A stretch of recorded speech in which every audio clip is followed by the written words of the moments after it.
नमस्कार विद्यार्थी मित्रांनो, मी आहे गणेश सावंत आणि आपल्या सर्वांचे द्रोणा एज्युकेशन परिवारामध्ये स्वागत करतो.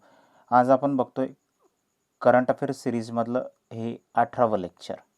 यामध्ये आपण जो पार्ट डिस्कस करणार आहे तो आहे टीस्टा रिव्हरशी रिलेटेड, ज्यामध्ये आता चायना इन्व्हॉल्व झालेला आहे की जो भारत आणि बांगलादेशमधला वाद आहे यामध्ये जो इन्व्हॉल्व झालेला आहे तो आहे चायना.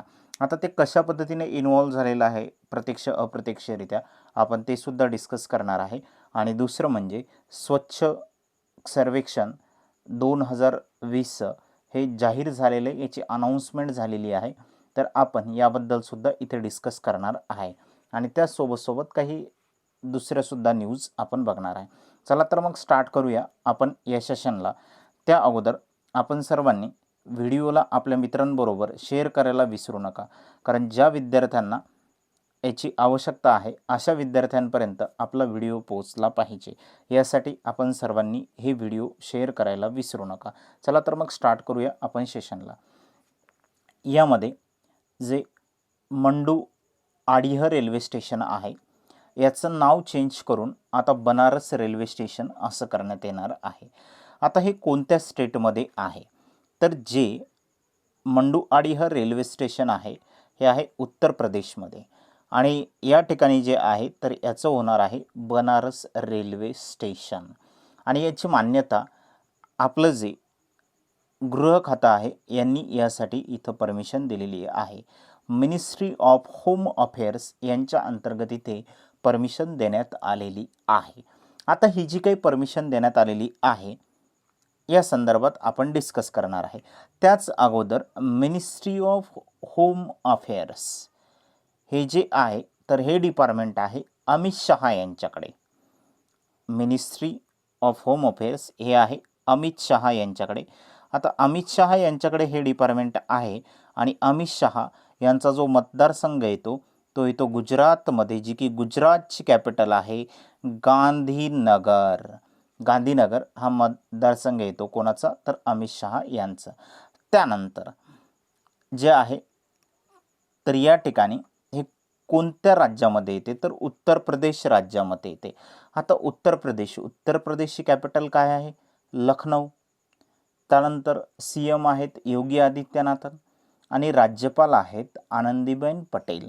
आता आनंदीबेन पटेल या उत्तर प्रदेशच्या राज्यपाल आहेतच, त्यासोबत आता त्यांना मध्य प्रदेशचा ॲडिशनल चार्ज देण्यात आलेला आहे.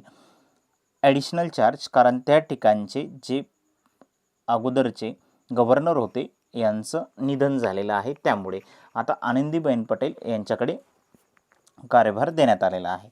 त्यानंतर यासोबत जे महाराष्ट्राचे भगतसिंग कोश्यारी आहेत यांच्याकडे सुद्धा गोवा राज्याचा ॲडिशनल चार्ज देण्यात आलेला आहे. आपण त्या संदर्भात सुद्धा नेक्स्ट लेक्चरमध्ये डिस्कस करणार आहे. यानंतर जे आपले union minister Manoj Sinha, farmer union minister आहेत, यांनी UP चीफ मिनिस्टर योगी आदित्यनाथन यांनी जे आहे तर या रेल्वे स्टेशनचं नाव चेंज करण्यासाठी 2019ला गव्हर्नमेंटकडे प्रस्ताव मांडलेला होता. आता जो गव्हर्नमेंटकडे प्रस्ताव मांडलेला होता यानुसार याला जे आहे तर मान्यता मिळालेली आहे. आता त्यानंतर हे जे आहे तर वाराणसीच्या तिथे येते हे मांडवी हे असलेलं रेल्वे स्टेशन, आणि त्याचं नाव काय करण्यात आलेलं आहे आता, बनारस. तर यामध्ये हे जे रेल्वे स्टेशन आहे हे येते वाराणसीमध्ये. आणि हे जे आहे तर लोकसभा मतदारसंघसुद्धा आहे कोणाचा, तर पंतप्रधान नरेंद्र मोदी यांचा. कोणता, वाराणसी. तर यामध्ये हे इथं चेंजेस करण्यात आलेले आहेत. असं जे आहे तर 5 जुलै 2020ला उत्तर प्रदेशचे जे CM आहेत यांनी यासाठीचं एक मिशन वृक्षारोपणसुद्धा चालू केलेलं आहे. 5 जुलै 2020ला जे CM आहेत उत्तर प्रदेशचे योगी आदित्यनाथन यांनी एक मिशन वृक्षारोपण 2020 हे एक सुरू केलेलं आहे. आता यासोबत आपण अजून एक इन्फॉर्मेशन बघणार आहे आता यासाठी, की जर आपल्याला एखाद्या रेल्वे स्टेशनचं नाव चेंज करायचं असेल, एखाद्या शहराचं नाव चेंज करायचं असेल, किंवा एखाद्या ठिकाणाचं नाव चेंज करायचं असेल, तर याबद्दल आपल्याला इथे काय काय प्रोसिजर असते ते सुद्धा आपण बघणार आहे. त्या अगोदर 21 फेब्रुवारी 2020ला जे 4 प्लेस आहेत यांचे नावं इथं चेंज करण्यात आलेले आहेत. 4 जे रेल्वे स्टेशन आहेत यांचे नावं इथं चेंज करण्यात आलेले आहेत. आता जे इलाहाबाद आहे याचं करण्यात आलेलं आहे प्रयागराज जंक्शन, इलाहाबादचं प्रयागराज जंक्शन. त्यानंतर अलाहाबाद जी सिटी आहे याचं करण्यात आलेलं आहे प्रयागराज रामबाग, रामबाग हे करण्यात आलेलं आहे. त्यानंतर अलाहाबाद जी चौकी आहे या चौकीचं करण्यात आलेलं आहे प्रयागराज चौकी. त्यानंतर प्रयाग घाटचं हे करण्यात आलेलं आहे प्रयागराज संगम. या पद्धतीने यांचे नावं इथं चेंज करण्यात आलेले आहेत.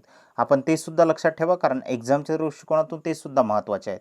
आणि ही आपल्याला इथे इन्फॉर्मेशन देण्यात आलेली उत्तर प्रदेशचे कॅपिटल, CM आणि गव्हर्नर या संदर्भात जे अगोदर ऑलरेडी डिस्कस केलेले आहेत. आता इथं NOC यायला पाहिजे, म्हणजे काय, नो ऑब्जेक्शन सर्टिफिकेट.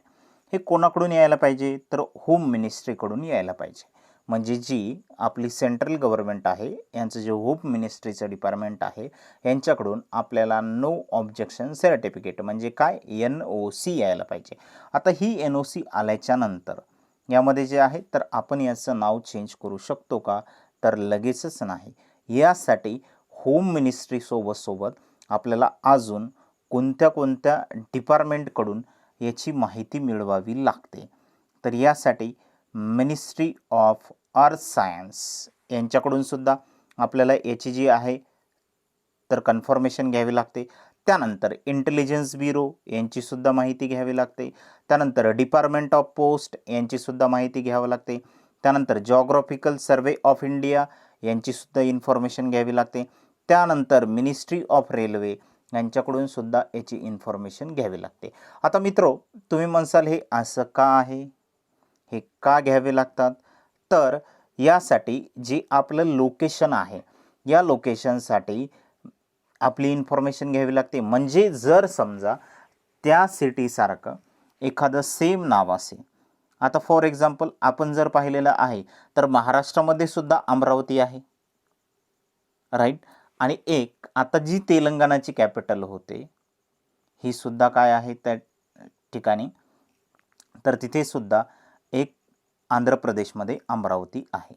आता या दोन्ही असलेले अशा पद्धतीचे जर नावं असतील तर मग त्या ठिकाणी ज्या वेळेस आपल्याला डिपार्टमेंट ऑफ पोस्ट असेल यांचा जो आपल्याला कोड देण्यात आलेला असतो, की डिपार्टमेंट ऑफ पोस्टचा ज्यावेळेस आपण एखादं पत्र वगैरे पाठवतो कोणाला, किंवा एखादं लेटर वगैरे पाठवायचं असेल, किंवा आता आपण फॉर्म फिलअप करतो त्यावेळेस आपल्याला आपला जो पिनकोड आहे तो पिनकोड तिथे टाकावा लागतो. मग अशा केसमध्ये डिपार्टमेंट ऑफ पोस्टकडून काय त्याची कन्फर्मेशन मिळवावी लागते. त्यानंतर जॉग्राफिकल सर्वे ऑफ इंडिया यांच्याकडून सुद्धा इन्फॉर्मेशन मिळवावी लागते. आणि मिनिस्ट्री ऑफ रेल्वे यांच्याकडून सुद्धा इन्फॉर्मेशन मिळवावी लागते. यासाठी की सेम रेल्वे स्टेशन जर असले तर यांचा प्रॉब्लेम होतो. त्यामुळे अशा वेगवेगळ्या डिपार्टमेंटकडून NOC मिळणं गरजेचं आहे. तरच यासाठी होम मिनिस्ट्री अप्रूव्हल इथे देऊ शकते.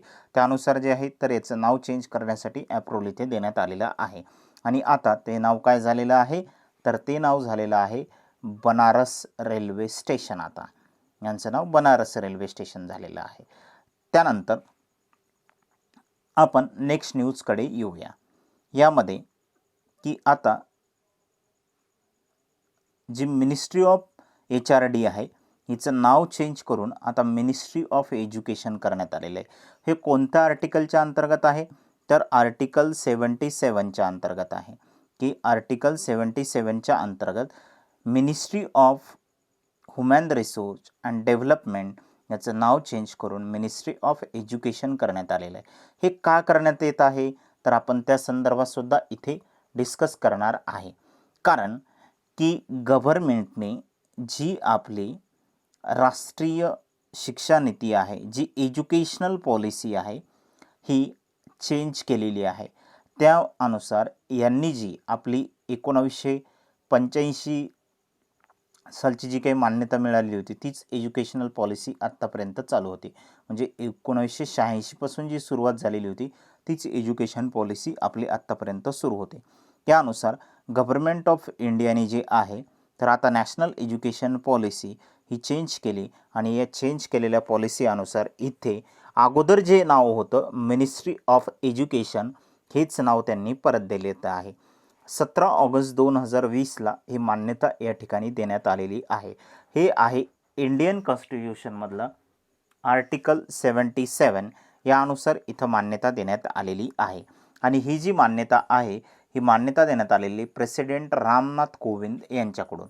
म्हणजे जे काही रूल्स आहेत इंडियन कॉन्स्टिट्यूशनमध्ये यांना देण्यात आलेले अलोकेशन बिझनेस रूल्स 1961 यानुसार इथं मान्यता देण्यात आलेली गव्हर्नमेंट ऑफ इंडियाकडून.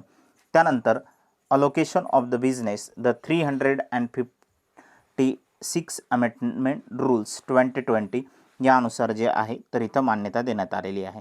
त्यानंतर आता हिचं नाव चेंज करून काय ठेवण्यात आलेलं आहे मिनिस्ट्री ऑफ एज्युकेशन. कशाचं? मिनिस्ट्री ऑफ HRDचं. त्यानंतर आता हे जे काही नाव चेंज करण्यात आलेलं आहे अगोदर आपली 1985मध्ये जी एज्युकेशनल पॉलिसी चेंज करण्यात आलेली होती त्यानुसार हे कंटिन्युअसलं होतं. मिनिस्ट्री ऑफ एज्युकेशन यांचं जे नाव होतं हे 1985 ज्यावेळेस इथं नवीन एज्युकेशनल पॉलिसी आणलेली होती त्यावेळेस इथे चेंज करण्यात आलेलं आहे. आता 1985मध्ये म्हणजे ज्यावेळेस भारताला स्वातंत्र्य मिळालं त्याच्यानंतर जेव्हा स्थापना झालेली हे मिनिस्ट्री स्थापन करण्यात आलेल्या होत्या त्यानंतर इथे जे आहे तर मिनिस्ट्री ऑफ एज्युकेशनच होतं. कधीपर्यंत? 1985पर्यंत. मग 1986 पासून जे आहे तर इथे तेच राहिलं. त्यानंतर परत याचं रिनेम करण्यात आलं 1992मध्ये. म्हणजे असे जे आहेत तर इथं चेंजेस वगैरे करण्यात आलेले आहेत की 1986मध्ये परत यांचं काय करण्यात आलेलं होतं तर मिनिस्ट्री ऑफ HRD करण्यात आलेलं होतं. मग यामध्ये ज्यावेळेस PN नरसिंह राव हे जे आहेत तर यानुसार 1986मध्ये हे होते फर्स्ट HRD मिनिस्टर. कोणाच्या याच्यामध्ये? राजीव गांधी यांच्या कॅबिनेटमध्ये. तर हे झालेले होते फर्स्ट HRD मिनिस्टर. त्यानंतर आत्ता जे आहेत तर 1920मध्ये हे चेंज करण्यात आलेलं आहे. तर आत्तासुद्धा जे अगोदरचे HRD मिनिस्टर होते तेच आहेत. ते आहेत रमेश पोखरियाल निशांक हे आहेत. आणि मिनिस्ट्री ऑफ स्टेटचा कोणाकडे आहे चार्ज तर संजय धोत्रे यांच्याकडे आहे. मग यानुसार आपण यांना काय करू शकतो तर इथे लक्षात सुद्धा ठेवू शकतो की जे अगोदर होतं आपल्याला 1950 पासून तर 1982 पर्यंतचं जवळजवळ एकच ना 1985 पर्यंत काय होतं तर मिनिस्ट्री ऑफ एज्युकेशन होतं. त्यानंतर 1985ला नवीन एज्युकेशनल पॉलिसी आणून मग त्यामध्ये HRD मिनिस्ट्री हे नाव करण्यात आलं आणि परत आता 2020ला काय करण्यात आलेले मिनिस्ट्री ऑफ एज्युकेशन. त्यानंतर आता आपण आलेलो आहे स्वच्छ भारत सर्वेक्षण यांच्याकडे. आता कोणाला कोणती क्लीनेस्ट सिटी आहे कोणती कशा पद्धतीने आहेत आपण याबद्दलची इन्फॉर्मेशन इथे डिस्कस करणार आहे. चला तर मग मित्रांनो आपण स्टार्ट करूया आपल्या या स्वच्छ भारत सर्वेक्षणला. आता यामध्ये स्वच्छ भारत जे सर्वेक्षण आहे हे 2014ला इथं ठरवण्यात आलेलं होतं. म्हणजे की स्वच्छ भारत अभियान इथे स्वच्छ भारत अभियान हे 2 ऑक्टोबर 2014ला ज्यावेळेस या ठिकाणी महात्मा गांधी यांची 150वी जयंती होती त्यावेळेस आणि याला लॉन्च करण्यात आलेलं आहे 2016मध्ये.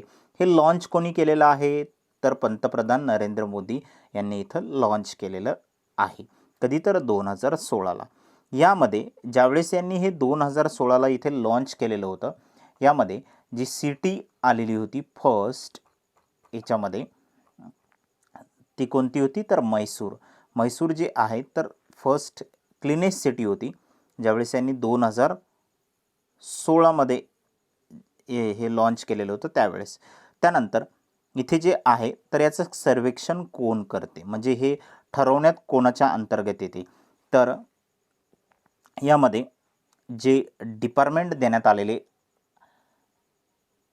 आहेत यामध्ये ministry of housing and urban affairs ministry of housing and urban affairs यांच्या अंतर्गत जे आहे तर एक सर्वेक्षण करण्यात येते आणि यांनी एक कमिटी आहे, एक कौन्सिल आहे, तिचं नाव आहे quality council of education, quality council of India हे आहे, की या अंतर्गत हे जे आहे तर सर्वेक्षण यांचं करण्यात येते. मग यांचे जे काही सर्वेक्षण होते हे या डिपार्टमेंटच्या अंतर्गत होते, जे की ॲन्युअली या ठिकाणी करण्यात येते. यावरती महत्त्वाचं आहे कारण त्यावरती भरपूर काही एक्झामला क्वेश्चन आलेला आहे. जरी ते ministry of housing and urban affairs करत असेल तरीसुद्धा हे एक सर्वेक्षण करण्यासाठी यासाठी एक कमिटी नेमण्यात आलेली आहे, जी आहे quality council of India QCI या अंतर्गत. मग ही कशा पद्धतीने सर्वे वगैरे करते आपण ते सुद्धा समोर डिस्कस करणार आहे. आता हा जो होता हे 2020चा स्वच्छ सर्वेक्षण वर्ल्ड लार्जेस्ट क्लीननेस सर्वे होता. हा वर्ल्डमधला सर्वात लार्जेस्ट होता. यामध्ये जे आहे तर 4242 सिटीज कव्हर करण्यात आलेल्या होत्या आणि हा जो आहे 28 दिवसामध्ये टोटल याला टायमिंग देण्यात आलेला होता. यामध्ये नॅशनल वाईड सर्वे ड्युरेशन हा जो आहे तो करण्यात आलेला आहे. जवळजवळ 5 लाख जे अर्बन बॉडीज आहेत यामध्ये इथं सहभागी झालेले आहेत आणि यांचं जे काही डॉक्युमेंट आहेत हे इथं याच्यामध्ये कॅप्चर करण्यात आलेले आहेत. त्यानंतर 24 लाखापेक्षा जास्त जिओटॅग फोटोज कॅप्चर इथं करण्यात आलेले आहेत. फ्रॉम फील्ड डायरेक्टली त्या फील्डवरून तिथं करण्यात आलेले आहेत. त्यानंतर 1.9 crore citizen feedback collect, 1.9 crore लोकांचं जे आहे तर या ठिकाणी जो काही फीडबॅक आहे तो इथं कलेक्ट करण्यात आलेला आहे आणि हे टोटल डिजिटलाइज झालेलं आहे, पेपरलेस झालेलं आहे, विदाऊट पेपरवरती हे झालेलं आहे. मग आता हे कशा पद्धतीने इथं सर्वेक्षण करण्यात आलेलं आहे ते बघूया. आता जे काही त्या ठिकाणचे पीपल्स आहेत या पीपल्सने जो आहे तो फोटो काढून ती जी यांनी वेबसाईट दिलेली होती या वेबसाईटवरती तो आपल्याला तिथे टाकायचा होता. मग त्यानुसार त्या सिटीमधील जे लोक आहेत यांचे आपण मार्क वगैरे समोर सांगणारच आहे की कोणत्या बेसिसवरती कशा पद्धतीने त्यांना मार्क्स वगैरे देण्यात आलेले होते काय, तेव्हा तुमच्या अजून चांगल्या पद्धतीने लक्षात येईल. आणि त्या सिटीमधल्या लोकांचा फीडबॅक कसा आहे यावरून सुद्धा तिथं ते ठरवण्यात आलेलं होतं. त्यानंतर जिओटॅग फोटोज लगेच त्या ठिकाणी क्विकली फोटो काढायचा आणि तो तिथे अपलोड करायचा. ते जे काही त्या सिटीने ॲप दिलेलं असेल किंवा वेबसाईट दिलेली असेल किंवा गव्हर्नमेंटची वेबसाईट असेल यावरती, तर यानुसार जे आहे तर ते सर्वेक्षण इथे करण्यात आलेलं आहे. हे महत्त्वाचे पॉईंट आहेत ते आपण इथे लक्षात ठेवू शकतो. त्यानंतर रिझल्ट ऑन द सर्वे. आता रिझल्ट ऑफ द सर्वे कशा पद्धतीचा आहे आपण ते सुद्धा इथं बघणार आहे, जो की इथे 2020 जे काही स्वच्छ सर्वेक्षण झालेलं आहे याचा जो रिझल्ट आलेला आहे आपण आता त्या संदर्भात बघूया. आता जे इंदोर आहे मध्य प्रदेशमधील, हे इंदोर जे आहे तर इंडियाज क्लीनेस्ट सिटी आहे. आता यांचं जे आहे तर 4 कॉन्झिक्युटिव्ह इयर आहेत, म्हणजे यांनी सलग 4थ्या वर्षीचा हा अवॉर्ड इथं जिंकलेला आहे आणि हे कितवं होतं तर ही 5th एडिशन होती, यांची 5वी एडिशन होती इथे झालेली 5th एडिशन. आता जर आपल्याला इथे लक्षात जर ठेवायचं असेल तर मी पहिल्याच याच्यामध्ये सांगितलेलं होतं फर्स्ट कोण होतं मित्र, म्हैसूर होतं. आता जर फर्स्ट जर म्हैसूर जर असेल तर हे झालेलं आहे, हे आहे 5th टाईम, 5व्या वेळेस आहे. आता जर हे 5वं सर्वेक्षण जर असेल तर यामधलं म्हैसूर पहिल्यांदा होतं कधी 2016ला ज्यावेळेस झालेलं होतं त्यावेळेस. आणि आत्ता कोण आहे 2020चं तर ते आहे इंदोर. म्हणजे या अगोदरचे जे काही 4 अवॉर्ड्स आहेत हे कोणी जिंकलेले तर इंदोर मध्य प्रदेशनेच या इंडियाज क्लीनेस्ट सिटीमध्ये. मग आता यामध्ये जे गुजरातमधील सुरत आहे यांनी 2nd इथे अवॉर्ड मिळवलेला आहे आणि महाराष्ट्रामधील नवी मुंबई आहे यांचा 3rd नंबर इथे आलेला आहे.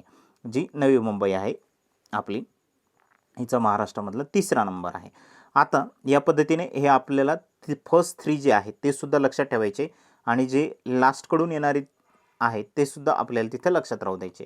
मग यानुसार आपण हे बघणार आहे की जे डर्टिस्ट आहेत या सिटीबद्दल. तर आता यामध्ये जे पटना आहे, पटना हे जे पटना आहे तर हे सगळ्यात लास्टला आहे ज्या या लिस्टमध्ये सगळ्यात लास्टला, म्हणून हे काय आहे तर डर्टी सिटीज आहे.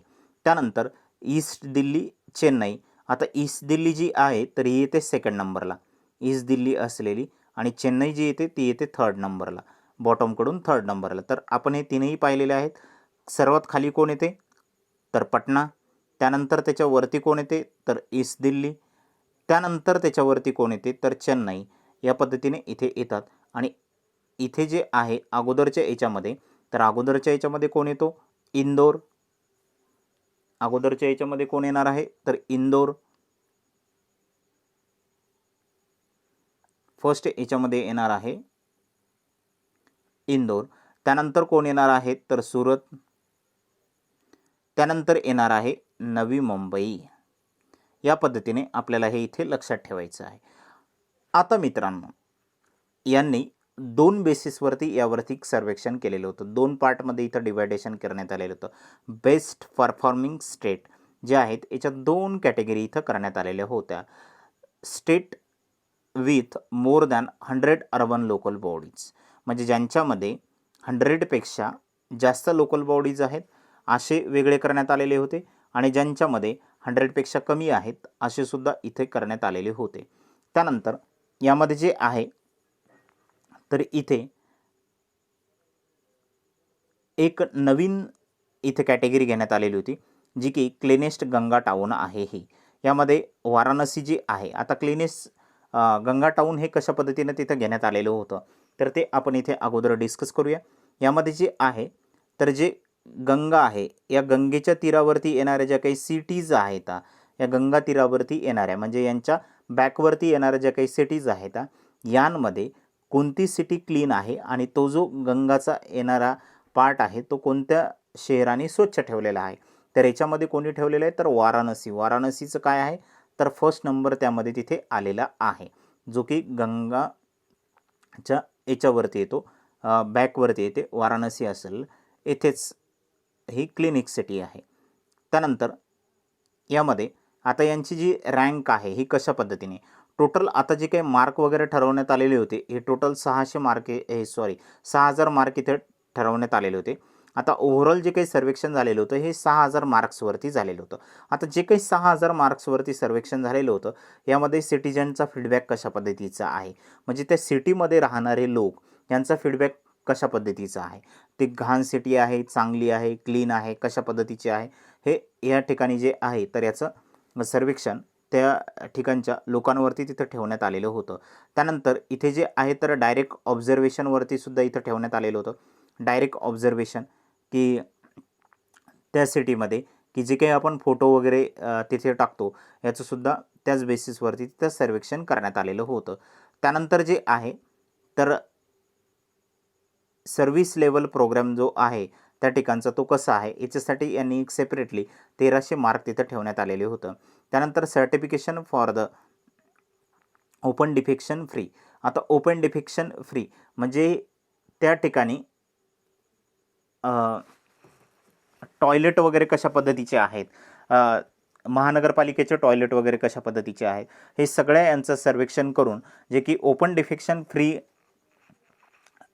सिटी असतील अशांसाठी सुद्धा यांनी एक मार्क तिथे ठेवण्यात आलेले होते. आणि त्यानंतर स्वच्छ सर्वेक्षण एक लीग जी आहे 2020ची इथे ठेवण्यात आलेली होती, त्यासाठी 200 मार्क होते यामध्ये, की यावरून सुद्धा इथं ठरवण्यात आलेलं होतं. आता जर आपण सगळंच जर पाहिलेलं असेल तर सगळ्याच याच्यामध्ये इंदोर हे टॉप होतं. त्यामुळं इंदोरचा नंबर हा जो आहे तो फर्स्ट इथं आलेला आहे. Ministry of housing and urban affairs याच्याकडून जे आहे तर इथे सर्वेक्षण करण्यात येते, आपण ऑलरेडी पाहिलेलं आहे. हरदीप सिंग पुरी जे आहेत द मिनिस्ट्री ऑफ स्टेटचे इंडिपेंडन्स चार्ज यांच्याकडे आहे, यांनी इथं अनाऊन्समेंट केलेली आहे 5th edition of the annual cleanliness urban survey of the India जो आहे तर याचं अनाऊन्समेंट केलेली आहे. एखाद्या वेळेस आपल्याला यावरती क्वेश्चन विचारण्यात येऊ शकतो की कोणी अनाऊन्समेंट केलेली आहे म्हणून. त्यानंतर आता जे स्वच्छ सर्वेक्षण आहे हे कोणतं होतं तर हे फक्त अर्बनसाठीचं होतं. मग आता ग्रामीणसाठी नाही का, हो आहे ना, जे शहरी भागासाठी होतं ते, आणि हे जे आहे ते आहे ग्रामीणसाठी. अजून ग्रामीणसाठीचं जे आहे तर 2020चं इथे अनाऊन्समेंट झालेली नाही. Department of drinking water and sanitizations यांच्याकडून जे आहे तर सॅनिटेशन्स यांच्याकडून जे आहे तर हे इथे अनाऊन्समेंट करण्यात येते स्वच्छ सर्वेक्षण ग्रामीणमधली, जे की यामध्ये टोटल रँक वगैरे ऑल डिस्ट्रिक्ट वगैरे जे काही आहेत तर यांची इथं अनाऊन्समेंट करण्यात येते. चला तर मग मित्रांनो, आपण या पद्धतीने जे आहे तर याचं इथं डिस्कशन केलेलं आहे. एक्झाम पॉईंट ऑफ व्ह्यूने हे पॉईंट खूप महत्त्वाचं आहे स्वच्छक सर्वेक्षण असल्या, कारण यावरती आपल्याला पुढील वर्षापर्यंत क्वेश्चन विचारण्यात येतात. म्हणजे जोपर्यंत नेक्स्ट अनाऊन्समेंट होत नाही तोपर्यंत यावरती आपल्याला क्वेश्चन्स विचारण्यात येऊ शकतात. त्यामुळे अशा पार्टवरती जे आहे तर आपल्याला लक्ष ठेवून राहावं लागते. त्यानंतर नेक्स्ट याच्याकडे येऊया, टिस्टा रिव्हर. आता टिस्टा रिव्हरचा नेमका वाद काय आहे आपण त्या संदर्भात इथे डिस्कस करणार आहे. आता कोणकोणत्या कंट्रीजमध्ये या संदर्भातला वाद सुरू आहे आपण ते सुद्धा इथं बघणार आहे. की भारत आणि बांगलादेश या दोन ज्या कंट्री आहेत यांच्यामध्ये इथं वाद चालू आहे. आपण तो कशा पद्धतीचा आहे, नेमकं काय म्हणणं आहे बांगलादेशचं, त्यासोबत इंडिया काय म्हणतो, आपण हे सुद्धा इथे डिस्कस करणार आहे. यामध्ये टिस्टा रिव्हर जी आहे तर ईस्टर्न हिमालयमधून हिचा फ्लो आहे, जी की सिक्कीम, वेस्ट बेंगॉल आणि नंतर मग जाते बांगलादेशमध्ये आणि ही बंगालच्या उपसागराला जाऊन मिळते. आता यामध्ये जी टिस्टा रिव्हर आहे ही पहुनरी या ठिकाणून हिचं उगमस्थान आहे. आपण या रिव्हरबद्दलची इथे इन्फॉर्मेशन बघूया. जी टोटल लेंथ आहे ती आहे 414 किलोमीटर इतकी. त्यानंतर सिक्कीममधला जो पार्ट येतो तिचा तो आहे 151 आणि त्यानंतर सिक्कीम वेस्ट बेंगॉलची जी काही बाउंड्री आहे ती टोटल येते 142 किलोमीटरची असेल, म्हणजे वेस्ट बेंगॉलचा जो पार्ट येतो तो. त्यानंतर जो पार्ट येणार आहे तो आहे बांगलादेशचा, तो आहे 121 किलोमीटरचा असलेला. आता यामध्ये जे काही आहे तर आपण या ठिकाणाहून इथे बघू शकतो की हिचं जे आहे ते उगमस्थान आहे, जे की हिमालयांच्या रांगा आहेत या ठिकाणाहून असेल. आता ती नंतर सिक्कीममधून जे आहे तर हे हिचं उगमस्थान असेल सिक्कीममध्ये येते. त्यानंतर सिक्कीममधून ही जी रिव्हर आहे ही येते वेस्ट बेंगॉलमध्ये. हे आपण इथे बघू शकतो. हा आहे सिलिगुरी कॉरिडॉर, या ठिकाणी इथे आहे सिलिगुरी. या सिलिगुरीमधून जी आहे तर इथून समोर ही वेस्ट बेंगॉलमधून कुठे येते तर बांगलादेशमध्ये. आता ही बांगलादेशमध्ये आल्याच्या नंतर जे आहे तर बांगलादेशमध्ये आल्याच्या नंतर ही जी आहे तर गंगा रिव्हरला येऊन मिळते. गंगा रिव्हरला आता गंगा रिव्हरला येऊन मिळाल्याच्या नंतर या ठिकाणी समोर मग ती कुठं जाते तर बंगालच्या उपसागराला जाऊन मिळते. याला ट्रिब्युटरीज ऑफ गंगा असं सुद्धा म्हणण्यात येते. गंगाची उपरिव्हर म्हणून सुद्धा इथं ओळखण्यात येते. कोणत्या नदीला? टिस्टा रिव्हरला. त्यानंतर चला मग आता आपण डिस्कस करूया की या संदर्भातला इथे वाद काय आहे ते. आता जो काही वाद आहे तो 1972मध्ये यांनी एक जॉईंट रिव्हर कमिशन इथे स्थापन केलेलं होतं की इंडो बांगला ट्रिस्टी जी आहे यांची जी फ्रेंडशिप आहे यासाठी इंडिया आणि बांगलादेशमधलं तर इथे ही स्थापन करण्यात आलेली होती की जी काही रिव्हर कमिशन आहे, जॉईंट रिव्हर कमिशन इथे स्थापन करण्यात आलेलं होतं. त्यानंतर वॉटर शेअरिंग जे आहे ते झालेलं होतं 1983मध्ये इथं. आता 1983मध्ये ज्यावेळेस इथं शेअरिंग करायचं होतं त्यामध्ये इंडियाचा जो पार्ट होता हा होता 39%चा. जो इंडियाचा पार्ट आहे तो जितकं काही इंडियाच्या वाट्यावरती वॉटर येणार होतं ते होतं 39 आणि बांगलादेशच्या याच्यावरती जे होतं ते आहे 36% आणि जे काही बाकीचं राहिलेलं होतं हे आहे रिझर्व अनलोकेटेड, म्हणजे हे जे आहे तर हे 25% असणार होतं. आता 1983ला ज्यावेळेस इथे ॲग्रीमेंट झालेल्या होत्या ह्या टिस्टा रिव्हरशी रिलेटेड त्यावेळेस जे आहे तर हे व्हॅलिड कधीपर्यंत होतं तर 1985पर्यंत. आता त्यानंतर जे आहे तर यांच्यामध्ये परत मग 1988ला टिस्टा बॅरेजसाठी इथं बांगलादेशने जे आहे तर टिस्टा बॅरेज चालू केलेलं होतं इरिगेशन प्रोजेक्टसाठी. आता इरिगेशन प्रोजेक्टसाठी म्हणजे काय तर 3 क्रॉप इथे यांना काढायचे होते यासाठी. म्हणजे इथे समरमध्ये सुद्धा यांचं जे आहे तर क्रॉप ॲग्रिकल्चरमध्ये प्रोडक्शन निघावं यासाठी यांनी हे इरिगेशन करण्याचं इथं ठरवण्यात आलेलं होतं. आता यासाठी टिस्टा बॅरेज इथं चालू केलेलं होतं. त्यानंतर सुद्धा इथं 1998मध्ये इथं वाद चालू झालेले होते. त्यानंतर 2011ला सुद्धा आता इथं 2011ला जे आहे तर तब्बल 15 वर्षाच्या नंतर यांना वाटलं की ही ॲग्रीमेंट होते आपली आणि परत यावरती जे आहे तर इंटरिम डील झालेली होती 2011मध्ये आणि भारताला जे आहे ते होतं 42.5% वॉटर इथे आलेलं टिस्टामधलं आणि बांगलादेशला जे आहे ते आहे 37.5 असेल. बाकीचं जे आहे ते अनलोकेटेड इथं ठेवण्यात आलेलं होतं. त्यानंतर आता तरी पण इथे बांगलादेश खुश नव्हता. कारण का खुश नव्हता तर त्यांचं म्हणणं होतं 50-50% दोघांनाही ठेवायचं आहे. म्हणजे कोणाला तर इंडियाला पण 50% आणि बांगलादेशला पण 50%. या पद्धतीने 50-50चा फॉर्म्युला जे आहे तर हे बांगलादेश इथे म्हणत होतं. पण इंडियाने तसं नाही केलं. इंडियाचं म्हणणं आहे की आमचा जो असेल तो वाटा जास्त असेल याच्यामध्ये. त्यानंतर 2011मध्ये जी काही इंटरिम डील होती याच्यावरती आपण आता डिस्कस केलेलं आहे की 15 वर्षाच्या नंतर तब्बल इथे सुरू झालेलं होतं. आता 2011ला यांना वाटलं की याच्यावरती जे आहे तर काहीतरी होईल. पण आता या डीलला अपोज केलेला होता. आता अपोज कोणी केलेला होता? ममता बॅनर्जी यांनी, की ज्यावेळेस पंतप्रधान मनमोहन सिंग बांगलादेशचे 2011ला जी इथं डील करणार होते तर ही डील काय झालेली होती? कॅन्सल झालेली होती. ज्यावेळेस यांना वाटलं की याच्यावरती 2011मध्ये इथं डिस्कशन होईल आणि फायनल जे आहे तर याच्यावरती सोल्युशन भेटेल. पण अशा पद्धतीचं काही झालेलं नाही. ममता बॅनर्जी यावरती विरोध करत आहेत. आता ममता बॅनर्जी का विरोध करत आहेत आपण ते सुद्धा बघणार आहे की इथे का विरोध करत आहेत ते. आता यामध्ये जे की 2015ला परत एकदा पंतप्रधान नरेंद्र मोदी जे आहे तर यांनी व्हिजिट दिलेली होती ढाक्यामध्ये. तेव्हासुद्धा वाटलेलं होतं की यावरती इथं काहीतरी डिस्कशन होईल, यावरती काहीतरी सोल्युशन निघेल. पण यावरती कुठलंही सोल्युशन त्या ठिकाणी निघलेलं नव्हतं. या संदर्भातली जी आहे तर यावरती आपण सोल्युशन काढू असं शेख हसीना यांना त्यांनी म्हटलेलं होतं. पण अजूनसुद्धा त्यावरती कुठलंही सोल्युशन इथे निघालेलं नाही आहे. आता यांचं म्हणणं काय आहे? नेमकं बांगलादेशचं म्हणणं काय आहे की जी ही रिव्हर आहे यामध्ये यांना 5000 क्युसेक्स जे आहे ते वॉटर पाहिजे. हिस्टॉरिकल जो काही फ्लो आहे तो. आणि यांचं म्हणणं काय? फक्त आम्हाला 500 क्युसेक्स इतकंच वॉटर यामधून इथं आम्हाला टोटली मिळते. तर आता जो काही बांगलादेश आहे याला फार्मरच्या क्रॉपिंगसाठी इथे वॉटर पाहिजे आणि त्याचबरोबर सोबत कोणाला पाहिजे तर वेस्ट बेंगॉललासुद्धा इथे पाहिजे. आता ते कशा पद्धतीने आहे तर मी आपल्याला ते एका मॅप थ्रू इथे डिस्कस करून सांगतो. 1 मिनिट.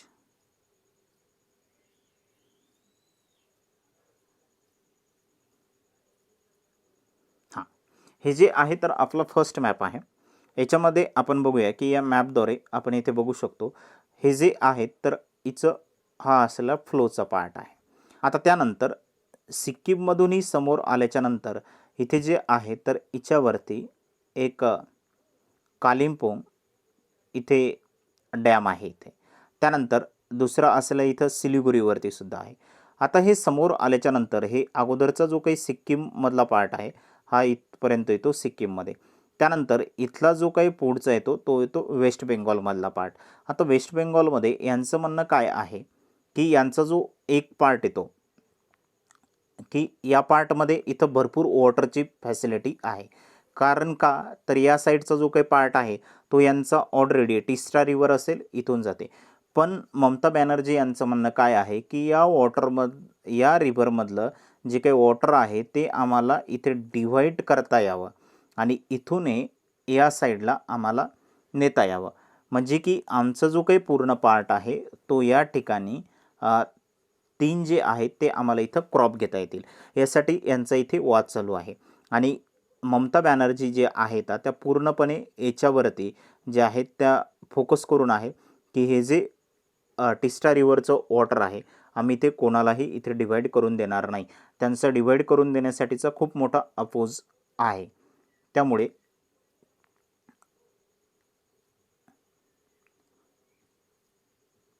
यामध्ये जे आहे तर आत्ता रिसेंटली जे आहे तर अजून कोणतंही सोल्युशन वगैरे निघलेलं नाही आहे. तर आत्ता नेमकं काय घडलेलं आहे आपण ते टिस्टा रिव्हरशी रिलेटेड इथं बघणार आहे. आता जी टिस्टा रिव्हर आहे आणि इथं जे नॉर्थ सिक्कीम आहे इथं नॉर्थ सिक्कीममध्ये एक ब्रिज बिल्ड करण्यात आलेलं आहे. एक कन्स्ट्रक्ट करण्यात आलेलं आहे या टिस्टा रिव्हरवरती नॉर्थ सिक्कीममध्ये असलं हे जे ब्रिज आहे BRO यांच्याकडून इथं बिल्ड करण्यात आलेलं आहे. बॉर्डर रोड ऑर्गनायझेशन यांच्याकडून. आता यांनी जो आहे हे 360 फूट लॉंग जे आहे तर इथं ब्रिज बांधलेलं आहे या टिस्टा रिव्हरवरती सिक्कीममध्ये 21 मार्च 2020लाच याचं काम इथं कंप्लीट झालेलं आहे. आता हे जे कन्स्ट्रक्ट करण्यात आलेलं आहे तर हे आहे बॉर्डर रोड ऑर्गनायझेशन यांच्याकडून आणि यामध्ये यांचा जो प्रोजेक्ट स्वस्तिक आहे या अंतर्गत, कारण की याच्यावरती आपल्याला एखादा क्वेश्चन विचारण्यात येऊ शकतो का. याचं रिझन असं आहे की टिस्टा रिव्हरशी रिलेटेड वाद चालू आहे इंडिया आणि बांगलादेशमध्ये. टिस्टा रिव्हर नेहमीच चर्चेमध्ये राहिलेली आहे, त्यामुळं हा कोणता प्रोजेक्ट आहे तर प्रोजेक्ट आहे स्वस्तिक आणि हा कोणत्या कन्स्ट्रक्शन कंपनीचा आहे तर बॉर्डर रोड ऑर्गनायझेशन यांचं आहे की या अंतर्गत हे ब्रिज इथं बांधण्यात आलेलं आहे टिस्टा रिव्हरवरती नॉर्थ सिक्कीममध्ये. त्यानंतर आत्ताचं हे नवीन काय वाद आहे, आत्ताचा हा जो नवीन वाद आहे या वादामध्ये चायनाने जी आहे तर $1 बिलियन इतकी जी आहे तर या टिस्टा रिव्हर प्रोजेक्टसाठी इथे इन्व्हेस्टमेंट करण्याचं इथं ठरवण्यात आलेलं आहे. आता जो काही बांगलादेश आहे यांच्याकडून इथे जी आहे तर ही याच्यावरती सिग्नेचरसुद्धा या रिपोर्टवरती म्हणजे बांगलादेशी जो मीडिया आहे यांनी याची इथं इन्फॉर्मेशन दिलेली आहे. त्यानुसार आता इथं जो आहे तो वाद सुरू होण्याची शक्यता आहे किंवा नाही आहे आपण त्या संदर्भातसुद्धा आता डिस्कस केल्याच्यानंतर तुमच्या लक्षात येईल. आता ही रिव्हर का बांगलादेश इथं डेव्हलप करण्याचा ठरवतो, याच्यावरती का प्रोजेक्ट हा टिस्टा रिव्हर प्रोजेक्ट इथं डेव्हलप करण्याचा ठरवतो आहे, तर त्या ठिकाणची जी काही बांगलादेशची जमीन आहे ही इरिगेशन खाली यावी यासाठी यांचा हा जो आहे ते इथं ॲग्रीमेंट केलेली आहे यांनी आणि यामध्ये यांची इन्व्हेस्टमेंटसुद्धा इथे चायनाने यांच्याबरोबर इथं केलेली आहे. आता ही जी काही इन्व्हेस्टमेंट यांनी केलेली आहे यानुसार यांचं म्हणणं आहे की टिस्टा रिव्हरवरती जर इथं प्रोजेक्ट जर वाढवलेले जर असतील तर यांचं प्रोडक्शनसुद्धा इथे वाढू शकणार आहे, त्यामुळं हे करत आहेत. आता या ठिकाणी जे आहे तर आपल्याला इथं एम देण्यात आलेलं आहे रिव्हर बेसिनचं जे काय आहे टिस्टा रिव्हर बेसिनचं असलेलं, तर यामध्ये हे 3 क्रॉप काढणार आहेत आणि सगळ्यात महत्त्वाचं आहे की ज्यावेळेस समर आहे उन्हाळ्यामध्ये यांना जो आहे तर पिण्याच्या पाण्याचा प्रश्न निर्माण होतो. त्यामुळं बांगलादेशचं म्हणणं आहे की जो काही वॉटर असेल हे आम्हाला कधी पाहिजे तर उन्हाळ्यामध्ये समर वॅकेशनमध्ये यांना इथे हे पाहिजे. त्यानंतर इंडिया आणि बांगलादेश यांचे रिलेशन कशा पद्धतीचे आहेत आपण त्या संदर्भातसुद्धा इथे डिस्कस करणार आहे, कारण की सध्याच्या दृष्टिकोनातून हा पाठ सगळ्यात महत्त्वाचा आहे आपल्याला. आता यामध्ये भारत आणि बांगलादेश जे आहेत तर यांचे द्विपक्षीय जे रिलेशन्स आहेत हे खूप चांगल्या प्रकारचे आहेत. आता द्विपक्षीय जे रिलेशन्स आहेत 1971 पासून हे एकदम चांगल्या पद्धतीचे आहेत. 1971 पासून का तर यामध्ये आपल्याला इथे जे आहे तर ज्यावेळेस इथं बांगलादेशचं डिवायडेशन झालेलं होतं 1971मध्ये, म्हणजे जेव्हा हे पाकिस्तानपासून वेगळा झालेला होता बांगलादेश, त्यावेळेस जे आहे तर भारताने त्यांची हेल्प केलेली होती. कोणाची तर बांगलादेशची आपण हेल्प केलेली होती. आता एक भावनात्मक संबंध जे आहे तर इथं बांगलादेशबरोबर आपले निर्माण झालेले आहेत. ज्यावेळेस यांचं राष्ट्र स्थापनेचं होतं त्यावेळेस आपण तिथे शांती सेना पाठवलेली होती आणि शांती सेना पाठवून आपण 1971मध्ये यांची इथं हेल्प केलेली होती. आता जो काही बांगलादेश आहे, बांगलादेश आणि भारत यांचे जे संबंध आहेत एकदम मजबूत संबंध आहेत यांच्याबरोबरचे. त्यानंतर बांगलादेशचे जे प्रधानमंत्री आहे सध्याच्या असलेल्या ज्या की PM आहेत शेख हसीना यांचं जेव्हापासून बांगलादेशमध्ये सरकार आलेलं आहे तेव्हापासूनचे जे भारताबरोबरचे रिलेशन्स आहेत हे एकदम चांगल्या पद्धतीचे आहेत, एकदम मजबूत आहेत. त्यामुळे इथे जे आहे तर भारत आणि बांगलादेश या टिस्टा रिव्हरवरती जे आहे तर हे सोल्युशन निघेल असं तरी आता वाटते. त्यानंतर इथे जे आहे तर आत्तापर्यंतचा जो काही व्यापार वगैरे झालेला आहे हा व्यापार वगैरे द्विपक्षीय कशा पद्धतीचा आहे तर यामध्ये भारताची जी काही 2018 आणि 19 मधली इन्व्हेस्टमेंट आहे 2018 आणि 19 मधली ती आहे $9.21 बिलियन इतकी असलेली. $9.21 बिलियन इतकी इन्व्हेस्टमेंट भारताची कुठे आहे तर बांगलादेशमध्ये असलेली ही निर्यात आहे तितकी. आता त्या व्यतिरिक्त अजून इथं बांगलादेशची भारतामध्ये किती आहे तर ती आहे फक्त 1.04 1.04 इतकी जी आहे तर ती भारतामध्ये आहे. कोणाची? बांगलादेशची. आता बिलियनमध्ये जे आहे तर यांची आयात निर्यात इथं झालेली आहे. आयात जी आहे ती 1.4 बिलियन डॉलर इतकी कोणाची? तर बांगलादेशची. कोणामध्ये? भारतामध्ये इथं झालेली आहे इन्व्हेस्टमेंट. आता भारत जे आहे बांगलादेशला हे मेडिकल उपचारासाठी जे, त्याचबरोबर पर्यटनसाठी असेल, त्यानंतर रोजगार आणि एंटरटेनमेंटसाठी असेल, तर बांगलादेशचे जे 15 ते 20 लाख जे लोक आहेत पर इयरला भारतामध्ये व्हिसा काढून येतात. म्हणजे यांना उपचारासाठी असेल, त्याचबरोबर पर्यटनसाठी असेल, एम्प्लॉयमेंट जॉबसाठी असेल किंवा एंटरटेनमेंटसाठी असेल, तर 15 ते 20 लाख लोकांना भारतामध्ये येण्यासाठी इथं व्हिसा प्रोव्हाइड करण्यात येतो. कोणाकडून? तर बांगलादेश गव्हर्नमेंटकडून, बांगलादेशी नागरिकांना. त्यानंतर जे आहे तर भारत आणि बांगलादेश यांचे सुरक्षेसाठीचे जे आहेत हे रिलेशन एकदम व्यवस्थित आहेत. शांती व्यवस्था यांच्यामध्ये एकदम क्लिअर आहे. त्यामुळे इथे कुठल्याही पद्धतीचं जे आहे तर काहीही अडचण या दोन्ही देशामध्ये नाही आहे. एकदम मजबूत संबंध आहे. आणि भारताने जे आहे तर आपली एक पॉलिसी आणलेली नेबरहूड फर्स्ट, या पॉलिसी अनुसार जे आहे तर बांगलादेशकडे सगळ्यात महत्त्वाच्या दृष्टिकोनातून इथं बघण्यात येते.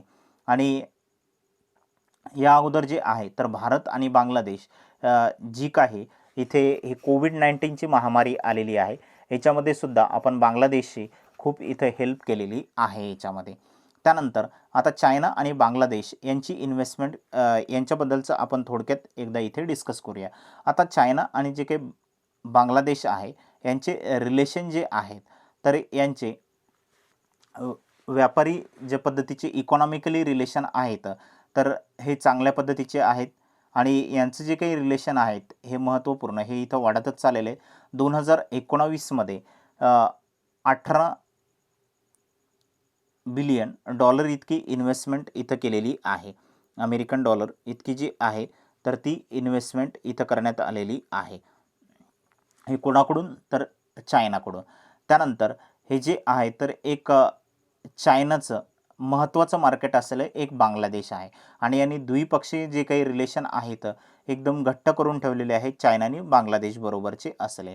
त्यानंतर या ठिकाणी जे आहे तर 97% वस्तू ज्या येणाऱ्या आहेत त्या चायनामधून येतात. कुठे? बांगलादेशमध्ये. 97% जे गुड्स येतात हे कुठून येतात तर चायनामधून येतात. आणि यांनी जे आहे तर 97% जे आहे तर जो काही याच्यावरती टॅक्स लागणारा होता यामध्ये सूट देण्यात आलेली आहे. फक्त ज्या काही चायनामधून येणाऱ्या वस्तू बांगलादेशमध्ये असतील फक्त याच्यावरती 3%च टॅक्स लावण्यात येईल अशी तिथं घोषणा करण्यात आलेली आहे. ही बांगलादेश गव्हर्नमेंटकडून जे आहे तर इथं घोषणा करण्यात आलेली. आणि ही घोषणा केल्यामुळे तिथं चायनीज कंपन्या असतील, चायनीज व्यापारी असतील, हे मोठ्या प्रमाणात तिथे इन्व्हेस्टमेंट करत आहे सध्या बांगलादेशमध्ये. कारण एक मोठं मार्केट त्यांना तिथे सापडलेलं आहे बांगलादेशमधलं असेल. त्यामुळे इथे यांची इन्व्हेस्टमेंट चालू आहे. आणि यांना जो काही टॅक्स द्यावा लागतो हा फक्त 3%पर्यंतचा टॅक्स इथे द्यावा लागतो.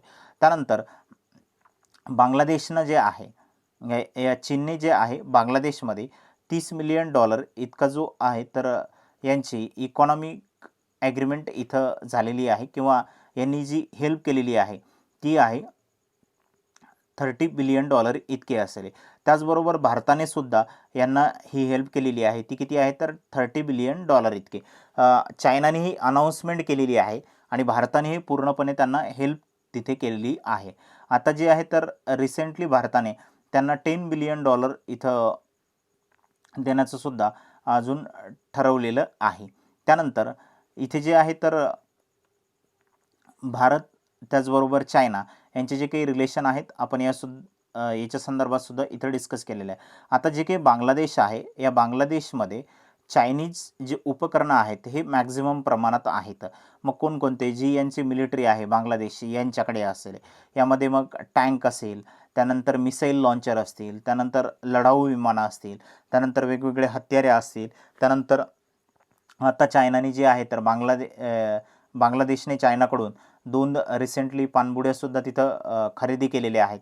अशा पद्धतीची जी आहेत, तर मॅक्झिमम जे उपकरणं यूज करते की जी बांगलादेशी सेना आहे ती कोणते करते, तर चायनामधले चायनाचे जे उपकरणं आहेत ते त्या ठिकाणी यूज करते. यामुळे अशा पद्धतीने जे आहे, तर हे होतं आपलं टिस्टा रिव्हर, इंडिया आणि बांगलादेश आणि त्याचबरोबर जो काही चायना इन्व्हॉल्व होतो या ठिकाणी, या संदर्भातलं डिस्कशन. तर मित्रांनो, तुम्हाला जर काही डाऊट असेल तर तुम्ही विचारू शकता. जो इथे आपल्याला व्हॉट्सअप नंबर देण्यात आलेला आहे, या नंबरवरती आपण आपला डाऊट सेंड करू शकता. त्यानंतर आपले जे टेलिग्राम चॅनल आहे GA बूस्टर्स आणि अहमदनगर संकल्प, आपण यालासुद्धा इथे जॉईन होऊ शकता. यावरती नवनवीन व्हिडिओच्या अपडेट आणि त्याचबरोबर PDF सुद्धा आपल्याला मिळतात. त्यानंतर आपला जो नंबर आहे व्हॉट्सअप नंबर 7722001140, यावरती आपल्याला डेली बेसिसवरती अपडेट सेंड करण्यात येतात करंट अफेअर्स रिलेटेड. तर आपण यावरतीसुद्धा तिथे जॉईन होऊ शकता. त्याचबरोबर आपलं जे यूट्यूब चॅनल आहे द्रोणा एज्युकेशन, याला सबस्क्राईब करायला विसरू नका, व्हिडिओला लाईक करायला विसरू नका आणि आपल्या मित्रांबरोबर येणारे नवनवीन व्हिडिओ शेअर करायला विसरू नका. चला तर मग मित्रांनो, आपण या ठिकाणी थांबूया.